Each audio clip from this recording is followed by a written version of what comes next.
भारत की सबसे डरावनी जगह है भांगड़ का किला। घूमने से पहले जान लें इससे जुड़े रहस्य। भारत में कई डरावनी और भुतहा जगहें हैं, जिनसे जुड़े कई रहस्य मशहूर हैं।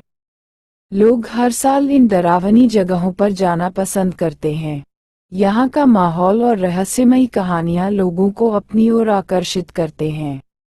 यहाँ कुछ ऐसी हरकतें होती हैं जिसे वैज्ञानिक भी समझ नहीं पाते। इन्हीं डरावनी और रहस्यमयी जगहों में से एक है भांगड़। भांगड़ का किला दुनिया भर में मशहूर है। वहीं भांगड़ को एशिया की सबसे डरावनी जगहों में से एक माना जाता है।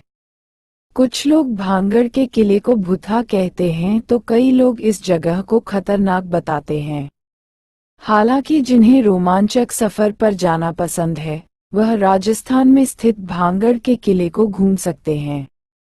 भांगड़ के किले को देश का सबसे प्रतिवादित जगह घोषित किया है। शाम होने के बाद किले में रहना प्रतिबंधित है। भांगड़ के किले का सफर। भांगड़ का किला राजस्थान में स्थित है। इस किले में आपको राजसी वास्तुकला का नमूना देखने को मिलेगा। लोग यहाँ की ऐतिहासिकता देखने के लिए आते हैं, लेकिन भांगड़ की राजसी ठाठ से ज्यादा लोगों का ध्यान वहाँ के अजीब एहसास पर होता है। ऐसा लगता है कि मानो कोई उनका पीछा कर रहा हो।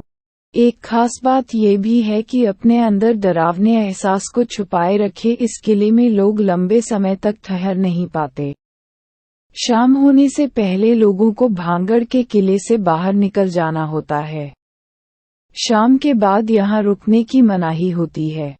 भांगड़ किले की कहानी। इस किले का निर्माण आमेर के राजा ने भगवानदास ने कराया था। भांगड़ राजा मानसिंह के भाई माधो सिंह की राजधानी रहा।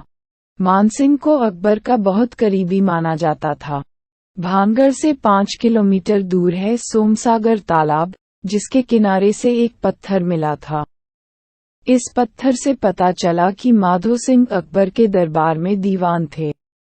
सोमेश्वर मंदिर और गोपीनाथ मंदिर की कुछ नक्काशियां अच्छी हैं। मान्यताओं के अनुसार एक दुष्ट जादूगर ने श्राप दिया था, जिसके कारण यहाँ सब खत्म हो गया। श्राप की कहानी। ऐसा कहा जाता है कि भांगड़ की राजकुमारी रत्नावती बहुत सुंदर थी और इसी सुंदरता पर एक तांत्रिक भी फिदा था। जिस दुकान से राजकुमारी के लिए इत्र जाता था, वह उस दुकान में गया और उस बोतल पर जादू कर दिया जो राजकुमारी के लिए भेजी जाने वाली थी। राजकुमारी को बोतल मिली तो सही, लेकिन एक पत्थर पर गिरकर टूट गई। जादूगर ने ऐसा जादू किया था कि इत्र लगाने वाला उसे, जादूगर को, प्यार करने लगे। अब इत्र पत्थर को लगा था तो पत्थर ही जादूगर से प्यार में उसकी ओर चल पड़ा। पत्थर ने जादूगर को कुचल दिया, लेकिन मरने से पहले उसने भांगड़ की बर्बादी का श्राप दे दिया।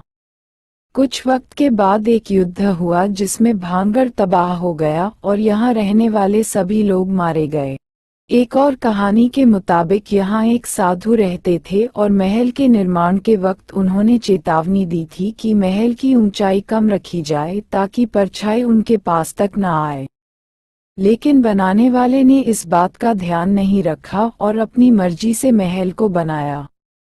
साधु ने गुस्से में श्राप दिया, जिससे भांगड़ तबाह हो गया। एक तीसरी कहानी के मुताबिक 1720 में भांगड़ इसलिए उजड़ने लगा था क्योंकि यहाँ पानी की कमी थी। 1783 में एक अकाल पड़ा जिसने यहाँ रिहाइश को खत्म कर दिया और भांगड़ पूरी तरह से उजड़ गया।